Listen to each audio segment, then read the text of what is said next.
그리스도에 사랑하는 베델교회 성도 여러분, 오늘은 여러분과 함께 여러분의 고향 베델로 가서 야곱의 하나님을 만나보려고 합니다. 성경을 대할 때 맨 먼저 살필 것은 어떤 문체인가 하는 거죠. 성경은 다양한 문체로 기록되어 있습니다. 성경에 주로 사용된 문체로는 설화체, 강화체, 시, 묵시체로 나눌 수 있습니다. 설화체는 줄거리가 있는 이야기로 엮어진 것들입니다. 주로 구약의 모세오경이나 역사서, 신약의 복음서나 사도행전이 여기에 해당됩니다. 반면 강화체는 제자의 생각을 논리적으로 설명하면서 설득하는 유형의 글입니다. 신약의 서신서가 대표적인 강화체의 글입니다. 오늘 우리 본문은 이 두 유행 가운데 어디에 속할까요? 물론 설화체라는 것을 여러분은 금방 알 수 있습니다. 창세기 22장 10절에서 12절의 전후 문맥을 살펴봅시다. 오늘 본문 앞부분에는 그 유명한 야곱의 장자권 획득에 관한 이야기와 그 사건을 위해서 야곱이 부모를 떠나야 하는 이야기, 에서의 아내들의 이야기가 있습니다. 그리고 뒤에는, 오늘 본문 뒤에는 야곱의 결혼에 얽힌 이야기가 나옵니다. 그 사이에 야곱의 꿈과 베델에서 서원에 관한 이야기를 본문은 다루고 있습니다. 이제 본문의 구조를 살펴보겠습니다. 10절, 11절은 이야기의 배경입니다. 12절에서 15절은 야곱이 무슨 꿈을 꾸었는지 그 내용입니다. 오늘 이야기의 핵심인 꿈에서 본 것들과 들은 것을 기술하고 있습니다. 그리고 16절에서 19절은 꿈에서 깬 야곱의 반응과 행동입니다. 20절에서 22절은 이야기의 결론인 야곱의 서원입니다. 오늘 본문처럼 문체가 설화체인 경우에는 본문을 육하 원칙에 따라서 살펴보는 것이 좋습니다. 누가 본문의 주인공입니까? 누구나 답할 수 있을 것입니다. 야곱이라는 것은 초등학교 1학년이도 알 수 있죠. 그러면 이 사건은 언제 일어났습니까? 저는 운명을 살펴보면은 야곱이 형을 속여서 장자권을 취하고 이 앙심을 품은 행을 피해서 아버지가 계신 브엘세바를 떠나서 외삼촌이 살고 있는 하란으로 향하여 가는 길에서 일어난 일입니다. 브엘세바에서 베델까지는 대개 사나흘쯤 걸리는 길로 생각합니다. 어떤 면에서 도망자의 길을 사흘쯤 갔을 때는 심신이 지쳤을 것입니다. 그날도 해는 지고 날은 저물어 자고 가야겠다고 생각해서 돌을 베개하여 잠이 듭니다. 그리고 그 밤에 꾼 꿈과 꿈에서 깨어나서 한 행동, 그리고 서원들을 기록하고 있습니다. 그러니까 본문의 때는 해질녘부터 밤중, 그리고 이른 아침이라고 해야겠습니다. 자, 그러면 야곱이 꾼 꿈은 무엇입니까?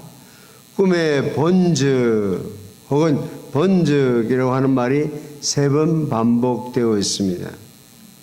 그가 꿈에 본 것은 무엇입니까? 특히 그가 본 것은 앞 사건에 나오는 그의 형 에스가 본 것과 대조를 이룹니다.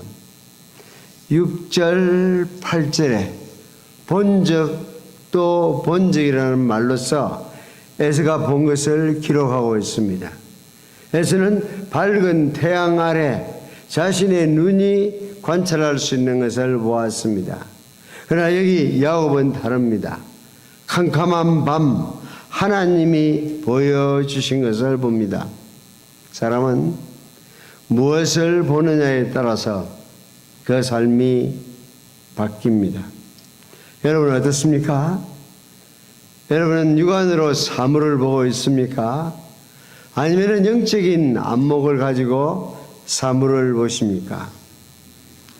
12절 상반절 꿈에 본즉 사닥다리가 땅 위에 섰는데 그 꼭대기가 하늘에 닿았고, 정확히 말하면 그 꿈에 본 것은 사닥다리라기보다는 계단이라고 생각하는 것이 좋겠습니다.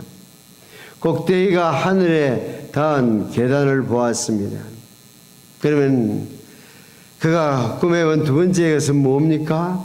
12절 하반절 보십시오. 또 본즉 하나님의 사자들이 그 위에 오르락 내리락 하고, 그 계단을 부지런히 오르락 내리락 하는 천사들을 보았습니다. 그가 꿈의 마지막 본 것은 무엇입니까?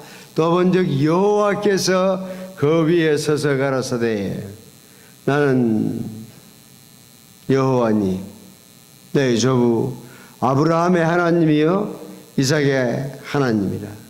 너 누운 땅을 내가 너와 네 자손에게 주리니 네 자손이 땅의 티끌같이 되어서 동서남북에 편만할지며, 그 개혁성경에는 동쪽과 서쪽과 남쪽과 북쪽에 편만할지며 그렇게 되는데, 동서남북 그렇게 해도 충분히 알아듣는데 동쪽과 남쪽과 서쪽과 북쪽 이렇게 복잡하게 해놨는지 잘 모르겠어요.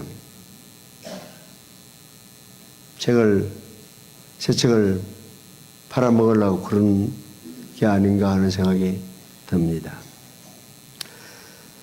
네 자손이 땅의 티끌같이 되어서 동서남북에 편만할지며 땅의 모든 족속이 너와 네 자손을 인하여 복을 얻으리라.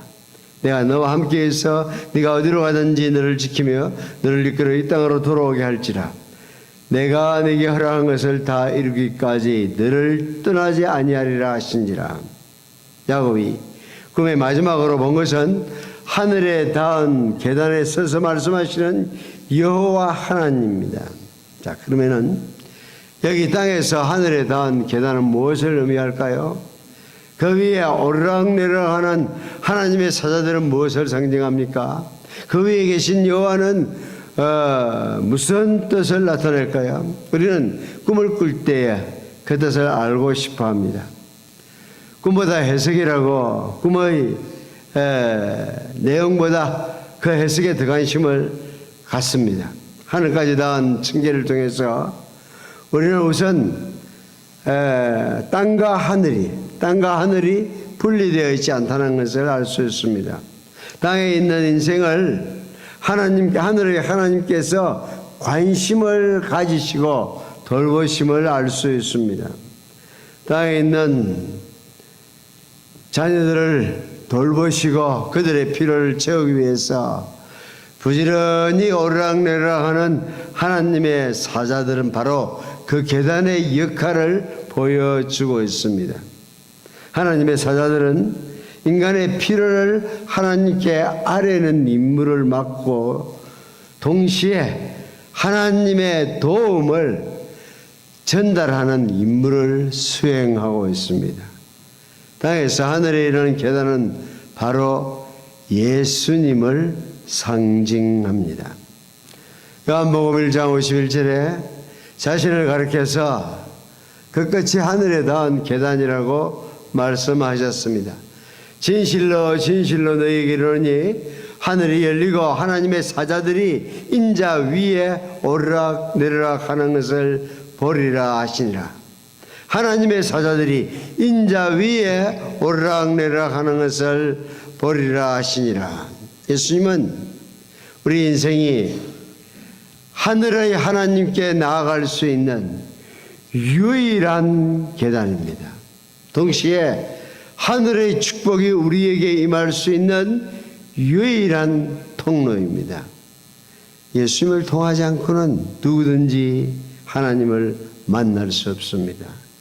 예수님을 통하지 않고는 하늘의 복을 받을 수 없습니다.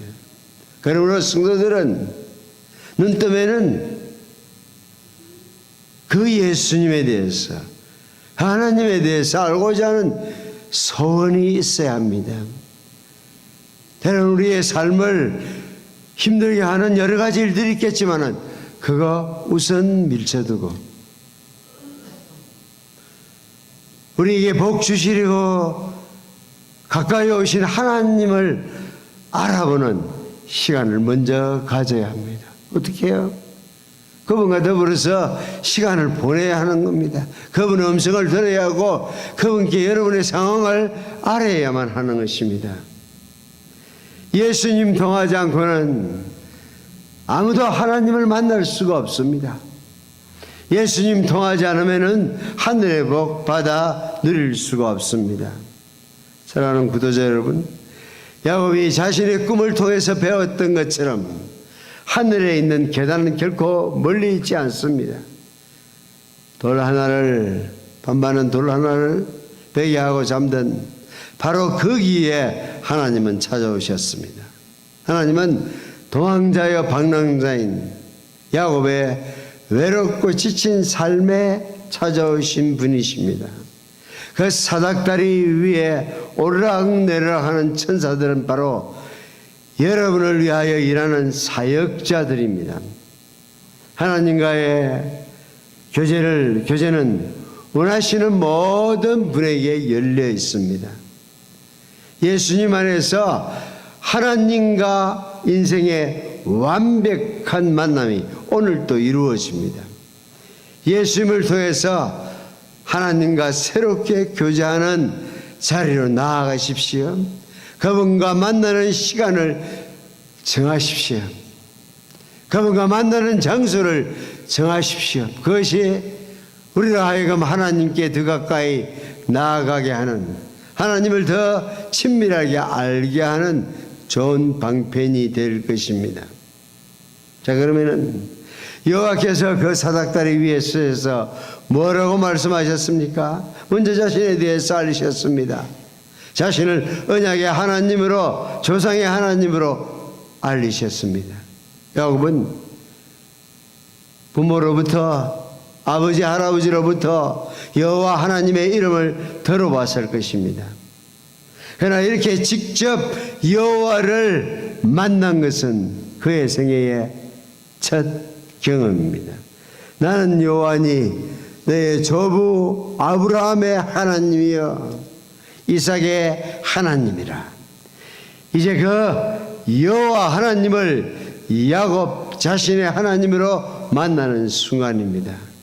더 이상 부모의 하나님이 아니라 자신의 삶에 찾아온 영광스러운 하나님입니다. 사랑하는 예배자 여러분, 여러분 가운데 아직도 부모의 우선 아래 거하시는 분 없습니까? 언제까지 조부의 하나님, 부모의 하나님으로 예배하시렵니까? 신앙은 여호와 하나님을 나의 하나님으로 고백하는 것입니다. 자식의 하나님도 아니고 아내의 하나님이어서도 안 됩니다. 신앙은 여호와 하나님을 나의 하나님으로 섬기는 것입니다. 그 하늘에 닿은 층계 위에 여호와께서 하신 말씀은 무엇입니까? 자신을 알리실 뿐 아니라 땅과 자손을 약속하셨습니다. 나는 여호와니 내 조부 아브라함의 하나님이요 이삭의 하나님이라. 너 누운 땅을 내가 너와 네 자손에게 주리니 네 자손이 땅의 티끌같이 되어서 동서남북에 편만할지며 땅의 모든 족속이 너와 네 자손을 인하여 복을 얻으리라. 자신을 여호와로 아브라함과 이삭과 맺으신 언약의 하나님으로 나타내셨습니다. 그리고 동시에 아브라함에게 하셨던, 이삭에게 하셨던 약속을 야곱의 상황 속에서 재확인하십니다. 너 누운 땅을 내가 너와 네 자손에게 주리니 네 자손이 땅의 티끌같이 되어서 동서남북에 편만할지며 땅의 모든 족속이 너와 네 자손을 인하여 복을 얻으리라. 하나님은 땅에 대해서 먼저 약속하셨습니다. 그리고 땅의 티끌같이 수많은 자손을 허락하실 것을 약속하십니다. 그리고 그들이 동서남북으로 사방으로 퍼질 것을 말씀하셨습니다. 더 나아가서 땅의 모든 족속이 너와 네 자손으로 인하여 복을 얻을 것을 재확인하십니다. 창세기 12장 3절에 아브라함에게 맨 처음 하신 약속 기억하십니까? 땅의 모든 족속이 너를 인하여 복을 얻으리라. 15장 5절 기억하십니까? 하늘을 우리로 무별을 셀 수 있는 나팔아. 또 그에게 이르시되 네 자손이 이와 같으리라. 이 모든 약속은 하나님께서 이삭에게 부엘세바에서 하셨던 것이기도 합니다. 나는 네 아비 아브라함의 하나님이니 두려워 말라. 내가 너와 함께 있어 네게 복을 주어 네 자손으로 번성케 하리라. 동시에 바로 며칠 전에 야곱을 외갓집으로 보내면서 아버지 이삭이 야곱에게 했던 축복의 내용입니다. 전능하신 하나님이 네게 복을 주어 너로 생육하고 번성하게 하사 너로 여러 족속을 이루고 아브라함에게 허락하신 복을 네게 주시되 너와 함께 네 자손에게 주사 너로 하나님이 아브라함에게 주신 땅 곧 너의 우거하는 땅을 유업으로 받게 하시기를 원하노라. 다른 보장을 할 수 없지만은 신앙의 아버지 이삭은 형의 살해를 피해서 도망치는 아들 야곱에게 대대로 가져온 이 언약의 축복을 하고 있습니다. 그 밤에 야곱의 꿈에 나타나서 하신 하나님께서는 땅과 자손에 대한 약속에 또 다른 약속은 없습니까? 15절 내가 너와 함께 있어 어디로 가든지 너를 지키며 너를 이끌어 이 땅으로 돌아오게 할지라. 내가 네게 허락한 것을 다 이루기까지 떠나지 아니하리라. 13, 14절 약속과는 다른 측면이 15절에 나옵니다. 내가 너와 함께 있어 네가 어디로 가든지 너를 지키며 임재와 도움에 대한 약속입니다. I will be with you. 내가 너와 함께 하리라. 그것이 하나님이 우리에게 주시는 가장 소중한 축복입니다. 임마누엘의 축복입니다. 내가 너와 함께 하리라. 하나님이 함께 하면 상황은 달라지는 것입니다. 아무리 절망적인 순간에도 그가 함께 하시면 기적의 순간이 됩니다. 핵심은 내가 너와 함께 하리라는 것입니다. 방랑길에 오른 그가 가는 어디든지 함께 하리라는 약속에는 그가 가야 할 길의 위험에서부터 보호하겠다는 약속과 하나님이 약속한 모든 것을 이루어 주시겠다는 약속 모두가 포함되어 있습니다. 그때는 패스포트를 가지고 항구를 통과하던 시대가 아닙니다. 가는 곳마다 어떤 짐승의 위협을 당할 수도 있고 다른 부족의 공격을 받을 수도 있습니다. 삶은 보장되는 것이 아무것도 없습니다.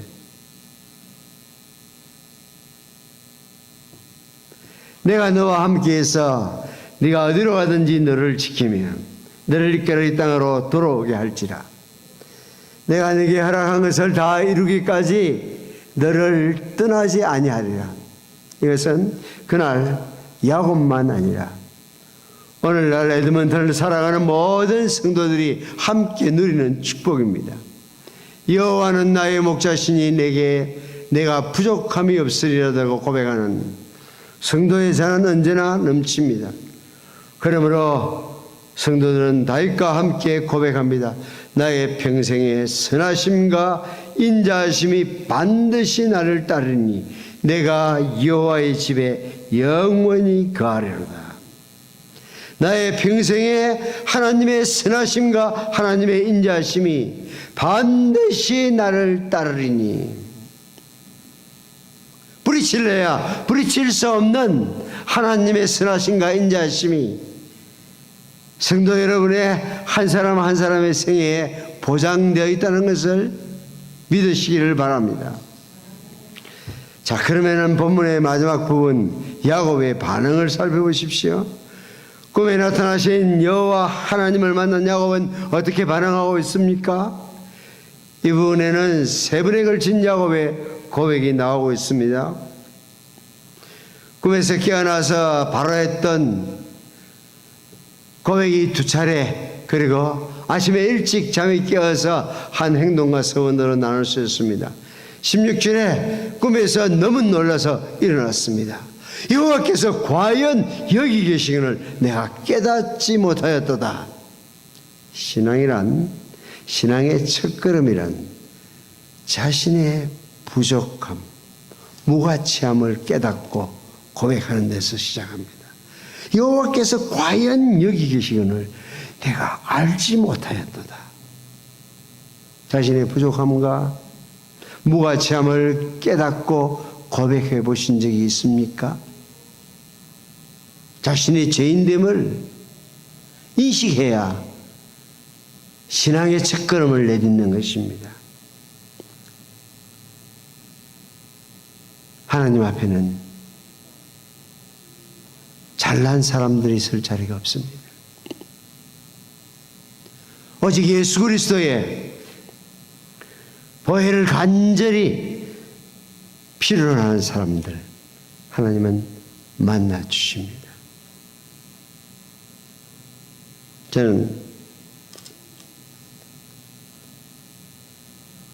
옛날에 8년간 유학을 가서 마지막 설교학을 전공을 했는데요. 제가 전공했던 분은 마틴 로이드 존스라고 의사로 소명을 받았지만은 뒤에 설교자로 부름을 받았던 사람입니다.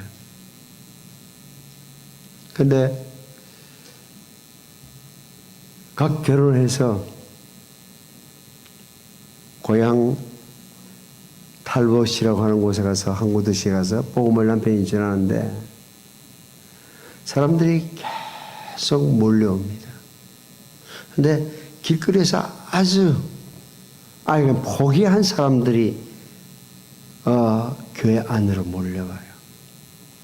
근데 그 사람들이 그렇게 기뻐할 수가 없는 겁니다. 그러니까 아내가 난 뭐야? 그 아내의 집안도 아주 자녀들을 신앙 교육을 시키려고 굉장히 노력한 집안들입니다. 1905년 웨일즈에서 부흥운동이 일어나자 어린 아이들을 누나와 남동생을 런던에서 기차를 태워서 영문에게 팁을 줘가지고 얘들을 웨일즈 가서 내려달라고. 왜 부모들이 그렇게 했느냐면은 부흥이라고 하는 것은 자주 일어나는 일이 아니기 때문에 보통 100년을 주기로 해서 일어나는 건데 아이들이 어리긴 하지만 지금 부흥의 현장을 보지 아니하면 평생 그런 기회가 없다는 것을 생각하고 보낼 만큼 신앙의 가정이었습니다. 부인도 의사였지요. 직접 의사직 그 포기하고 두 부부가 다 함께 이렇게 내려온 겁니다. 근데 이 바깥에서 들어온 사람들 보니까 얼굴이 다르잖아요. 나는 뭐야 이런 신앙. 그래서 남편한테 고민을 털어놓으니까 남편이 책 하나를 뽑아주면서 이거 읽어보라고. 그래서 제가 제 사부님을 보면서 아주 위로를 많이 받았습니다. 로이드 존스 목사님도 교인들에게는 친절하게 상담을 하는데 아내에게는 책 하나 뽑아주는 것밖에 안 하구나 싶어서 얼마나 위로가 됐는지 모릅니다. 저도 아내한테 잘 친절하게 못했던 것 같아요. 그러니까 아내가 결혼해서 얼마 안 돼서 그러더라고요. 나는 아내의 대우를 받는 것은 기대하지 않겠다고 당신의 양떼 중에 하나로 생각해달라고 그렇게 이야기를 하대요. 책 던져주는데 어느 날 남편이 설교를 통해서 자신이 정말 죄인인 것을, 남편이 강대상에 올라갈 때마다 기도한 것은 오늘도 처음 오는 사람들이 예수를 믿고 하나님의 자녀가 되게 해주시오 하고 기도를 하는데, 자기야말로 예수님의 그 보혈을 필요로 하는 죄인이라는 것을 한 번도 생각해 보지 못한 내가 죄인이라는 생각을 하게 돼서 그녀의 삶이 달라졌습니다. 신앙은 자신의 부족함과 무가치함을 깨닫고 무릎을 꿇는 데서부터 시작을 하는 것입니다. 17절은 두려움 가운데 고백합니다. 두렵도다 이곳이여 다른 것이 아니라 이는 하나님의 집이요 하늘의 문이로다. 꿈에 본 것 때문에 두려움 가운데 있습니다. 이곳이야말로 하나님이 계시는 곳이구나, 여기야말로 하나님께로 가는 문이구나라고 두려움 속에 소리칩니다. 거기가 바로 하나님과 인간 사이의 경계선이 그어진 장소입니다. 경외심이 발동하는 장소입니다. 야곱은 꿈에서 깨어나 소리친 다음에 다시 잠들었던 것 같아요. 아침에 일찍 일어나서 행동합니다. 아빠의 외침은 꿈에서 깨자마자 그 충격으로 밤중에 한 것이라면 이제 18절의 행동은 이른 아침에 한 것입니다. 물론 이것도 간밤의 꿈으로 인한 두려움 가운데 한 것은 맞습니다. 무엇 했습니까? 베개에 했던 돌을 세우고 그 위에 기름을 붓습니다. 그리고 새 이름을 지어 부릅니다.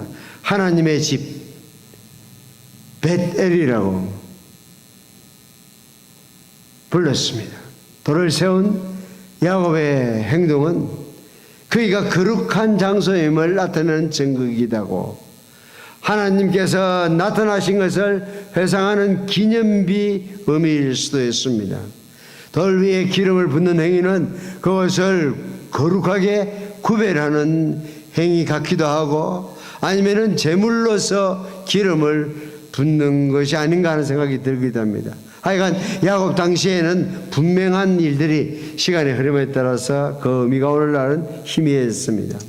세 번째로 야곱은 서운함에 고백했습니다. 서운의 핵심은 나와 함께 하시면은 여호와께서 나의 하나님이 되실 것이요.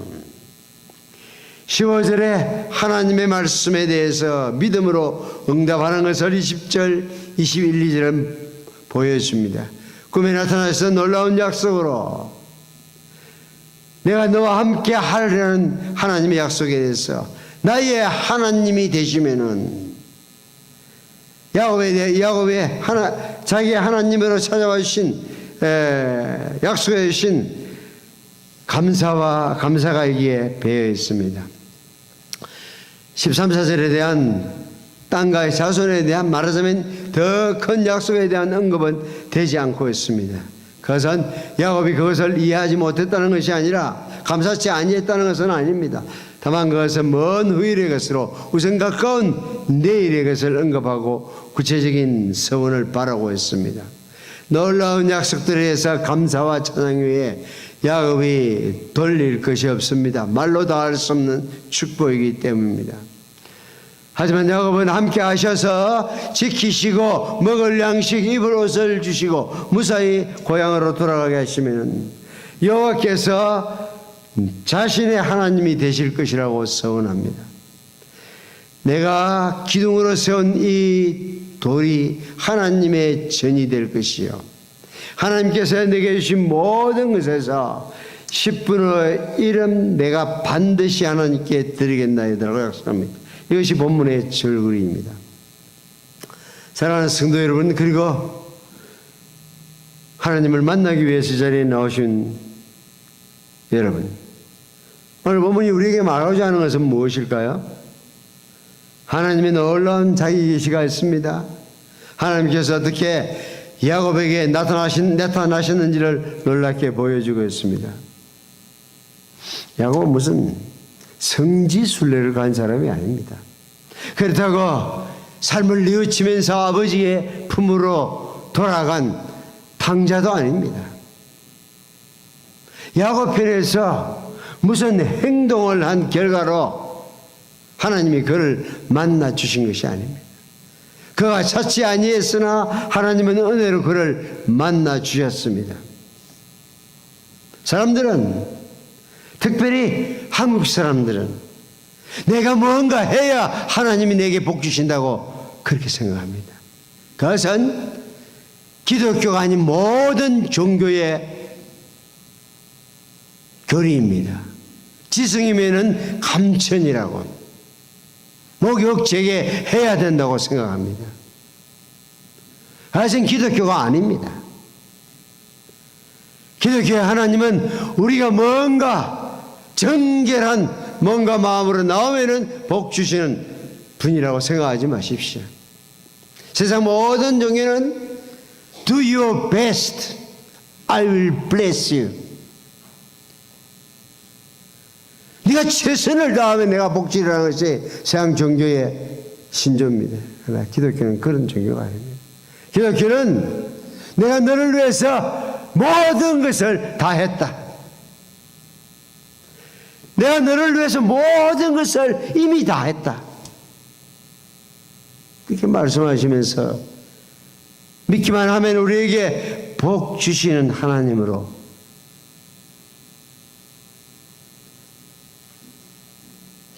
교회에 와서 하나님을 예배한다고 하면서도 우린 자꾸 내 편의 정성을 가지고 하나님을 설득하려고 하고 있습니다.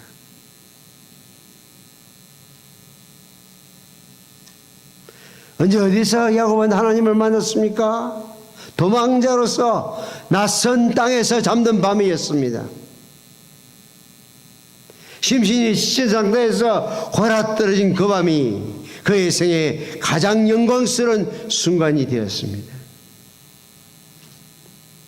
여러분 가운데 지금 야곱의 심정으로 루스 땅을 지나는 분은 없습니까?